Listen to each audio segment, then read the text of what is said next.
Olá, nossos queridos ouvintes, sejam muito bem-vindos a mais um episódio do nosso podcast Papo de Patrimônio. Dessa vez nós vamos falar sobre o grande teórico da restauração, Camilo Boito. E para isso nós vamos contar com a presença muito importante e muito especial dos nossos colegas de trabalho, Gabriel Amato, Mariana Miranda, Thalita Lopes e Luísa Farias. Nós estamos fazendo juntos um trabalho da disciplina Teoria do Patrimônio Cultural e vamos falar um pouquinho sobre o Camilo Boito para que a gente possa conhecê-lo melhor, entender um pouquinho daquilo que ele defende. Então, para a gente começar a falar do nosso amigo Camilo Boito, gostaria de convidar o Gabriel Amato, para começar a conversar conosco, né? Antes de chamar o Gabriel, eu gostaria de agradecer ao professor Raul essa tarefa que ele nos deu, que deu a oportunidade da gente ter essa conversa tão bacana, né? Obrigado, Raul. Seja bem-vindo, Gabriel. É muito bom ter você aqui. Primeira vez que você participa de um podcast? Primeiramente, eu queria agradecer muito, Matheus, a oportunidade de estar aparecendo aqui no Papo de Patrimônio. É minha primeira vez participando de um podcast, mas vamos que vamos, né? Primeiramente, boa tarde, né, pessoal? Ou bom dia, boa noite, seja o horário que vocês estiverem assistindo o podcast. É isso aí. Então vamos falar do nosso amigo Camilo Boito. De onde que surgiu essa peça? Quem é o Camilo Boito? Vamos falar um pouquinho sobre a história dele e como é que começou esse pensamento de patrimônio dele? Camilo Boito. Camilo Boito foi uma das figuras mais representativas, né, na cultura italiana ali durante o século XIX, início do século XX.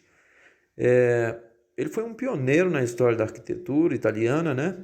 Entrando muito nessa parte do gótico, como que ele era uma expressão artística muito importante para o povo italiano. E foi um teórico muito importante, contribuiu muito para a questão da restauração arqueológica e patrimonial. Boito nasceu em Roma em 1836. Ele era filho de uma família muito rica, com muito prestígio intelectual e artístico. É, Se eu não me engano, aos 14 anos, em 1846, ele entrou na Academia de Belas Artes, é, e durante o seu tempo estudando lá, ele conheceu o seu professor Selvatico Stens, que apresentou ele, né, aos seus estudos. O Selvatico, ele era um arquiteto que defendia o estudo da arte medieval, dizia que era uma forma de expressão. A forma de expressão gótica era muito importante para a cultura do povo italiano, né? E foi exatamente esse interesse pelos assuntos trazidos pelo seu professor, né, que incentivou com que futuramente ele acabasse contribuindo tanto, né, a respeito da restauração e preservação do patrimônio. E o Camilo Boito começou a pensar suas teorias de restauração arquitetônica num período específico da história da Itália, não é? Ele teve algum teórico que o inspirou? Conta para nós mais um pouquinho. Então, Matheus, na Itália, no período que ele estudou e desenvolveu suas teorias e obras, a Itália estava passando por um processo conhecido como Ressurgimento, que é um movimento na história italiana que buscou ali entre 1815 e 1870 unificar o país, que estava bem segregado ali, bem separado em vários estados que estavam sendo controlados por potências diferentes, por conta do que aconteceu na Guerra Napoleônica, né? Que trouxe bastante estabilidade política na região. A Guerra Napoleônica trouxe muitas perdas para a Itália, né, Matheus? Não só para a Itália, mas quanto para toda a Europa mesmo. E isso acabou levando para o surgimento de muitos pensadores que queriam constituir, né, como seria o processo de restauração arquitetônica, é, já que todo esse conflito trouxe tantas perdas para o patrimônio, né? Daí, toda essa situação, né, Matheus, contribuiu para inspirar esses pensadores e teóricos, né, como o Viollet-le-Duc, John Ruskin, que também, por sua vez, as suas obras inicialmente nesse assunto inspiraram Camilo Boito a entrar e contribuir com sua parte, né, amadurecendo o pensamento desses dois pensadores. Isso aí, muito obrigado, Gabriel. Agora nós queremos conhecer um pouquinho mais de perto do Camilo Boito e tentar entender um pouco do raciocínio dele sobre a restauração, e para isso nós vamos passar a bola para Thalita. Thalita, seja muito bem-vinda ao nosso podcast Papo de Patrimônio. Obrigada pelo convite, é uma honra estar aqui. Então, Thalita, do ponto de vista profissional e acadêmico, como é que foi o Camilo Boito? O que ele fez? Como é que ele pensava? Então, Camilo Boito, ele foi um dos responsáveis pela teoria de restauração de bens culturais, né? Ele iniciou sua trajetória como restaurador, utilizando princípios defendidos por Ledoux, onde para ele, com o bom senso e seriedade, o restaurador teria a liberdade de fazer modificações que achar necessárias. Lá por volta de 1880, ele formou textos e assumiu uma posição renovada e independente. Os Restauradores é uma das suas conferências apresentada durante uma exposição de Turim em 7 de junho de 884. É nela que é apresentada as experiências sobre restauração que se acumularam no decorrer do tempo, transcendendo no campo da arquitetura, atingindo também o campo da escultura e pintura. Nós sabemos que o Camilo Boito era mais conservador a respeito das intervenções, né? Que ele tinha alguns princípios para intervenção que foram até oficialmente adotados pelo Ministério da Educação da Itália. Conta para nós um pouco melhor sobre isso. Ele alerta sobre os perigos da restauração nesse processo que pode se afetar ou destruir as características originais do objeto. O importante para ele é a fisionomia antiga e, ao mesmo tempo, a intenção era promover uma atitude científica em relação à restauração.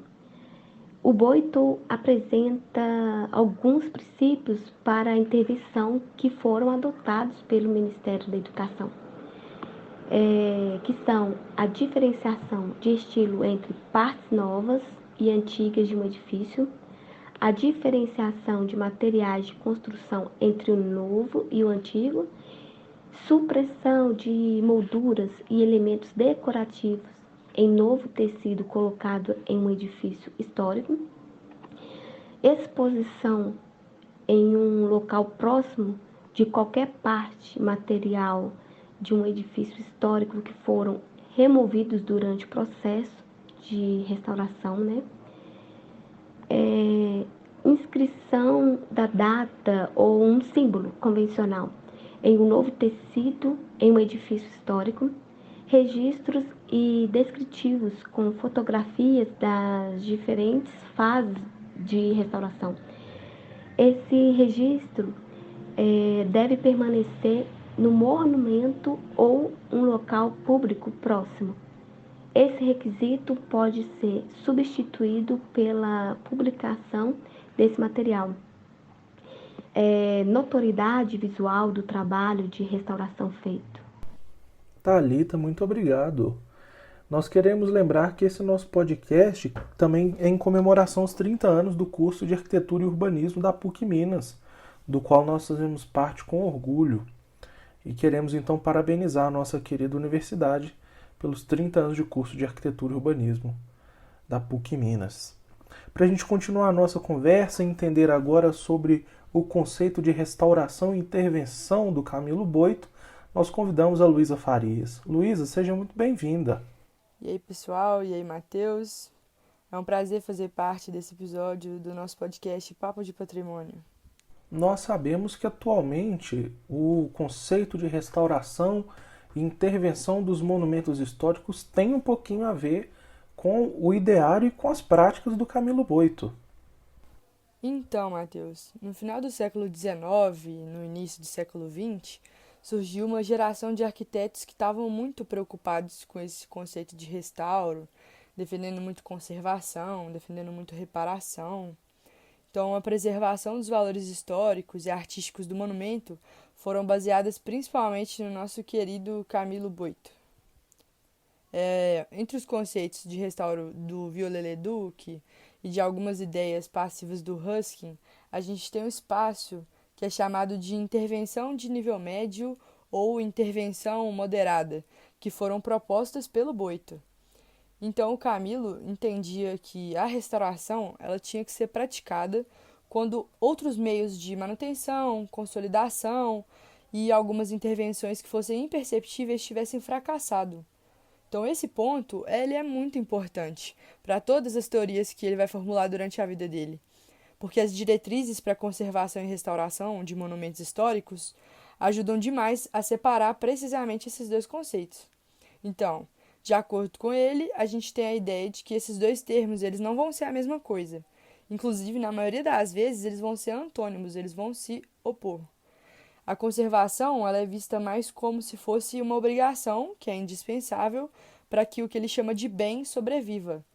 E enquanto isso, a restauração, mesmo sendo também indispensável, ela é mais vista como um mal que é necessário.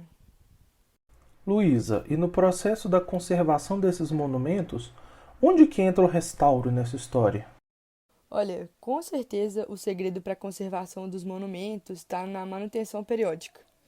O restauro ele seria uma solução somente quando fosse assim indispensável para preservar a memória, porque de senso comum que foi difundido pelo Boito é que consolidar é muito melhor do que reparar e que reparar é muito melhor do que restaurar.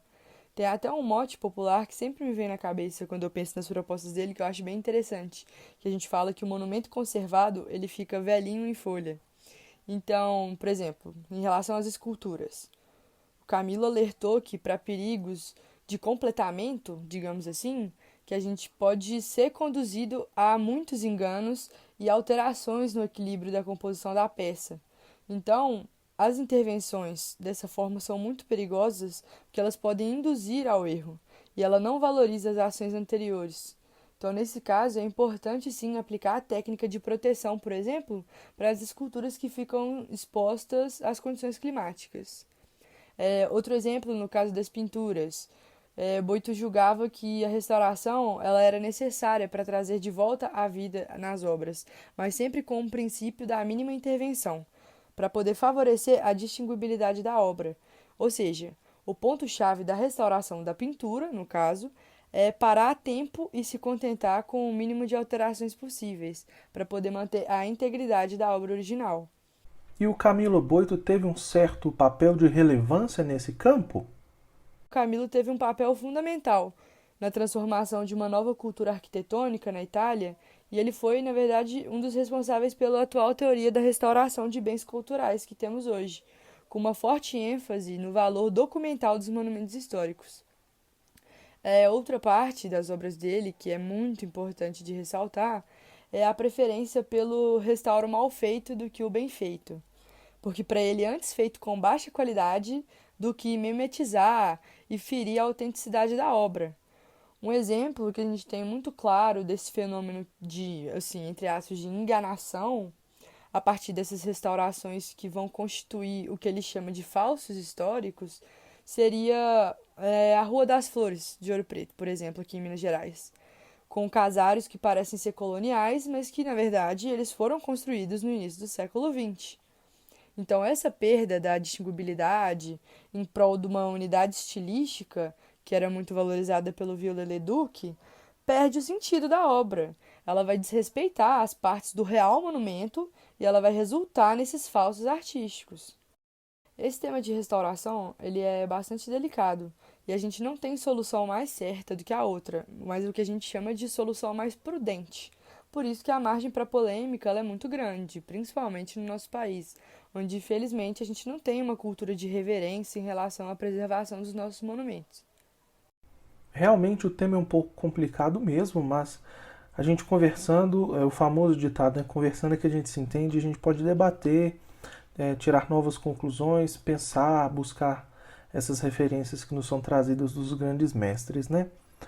Então, muito obrigado pela sua contribuição. E para a gente caminhar para o encerramento do nosso podcast, nós vamos chamar a Mariana. Tudo bem, Mariana? Olá, pessoal, tudo bem? Bom, Matheus, queria te agradecer pela oportunidade de estar aqui aparecendo no Papo de Patrimônio. É uma honra trazer um pouquinho de conhecimento para o pessoal que está nos assistindo. E vamos às perguntas. É uma honra para nós, seja muito bem-vindo aqui no nosso podcast. Então, e as obras do Camilo Boito em vida? Como é que foram as obras que ele criou? O que ele nos deixou como herança cultural para que a gente possa beber um pouco da obra dele? Então, Matheus, o arquiteto italiano Camilo Boito, ele executou poucas obras em vida. Algumas foram consideradas incoerentes com seus ensinamentos teóricos, mas ele foi capaz de criar textos e documentos que se consolidaram ao longo dos anos. E aí isso colocou ele no hall de personalidades mais importantes na história de restauro e de conservação. E a influência do Camilo Boito no que hoje a gente entende como restauro é inegável. É importante ressaltar que a ajuda dele no início dos anos de 1900 foi fundamental para moldar as leis italianas que protegem os monumentos históricos. Então, assim, a figura dele nisso é essencial. Mas o Boito, além dessa questão do restauro, ele era meio malucão, né? Ele fazia parte de um movimento artístico, literário. Ele era meio doidão, né? Bom, o Camilo Boito, ele participava de movimento artístico e literário chamado Scapigliatura. O movimento ele incluía a presença de poetas, de escritores, de músicos, pintores e escultores. Esse termo, scapigliatura, ele é o equivalente italiano a boêmio. E scapigliato significa literalmente despenteado ou desgrenhado. Além da arquitetura, ele escrevia sobre temas polêmicos, não é mesmo? Como é que era isso? O Camilo ele fez parte do movimento e ele até foi autor de obra como Tales of Venery, que foi um conto de incestuosa obsessão e necrofilia. E por volta de 1982, ele escreveu uma novela mais famosa, chamada Censo, e foi uma história perturbadora na época, de decadência sexual. E uma outra história também escrita por ele é uma que chama Um Corpo, que também foi lidado com temas de decadência sexual e necrofilia. E com esse fato da vida pregressa de Camilo Boito, nós encerramos o nosso podcast, chegamos ao final.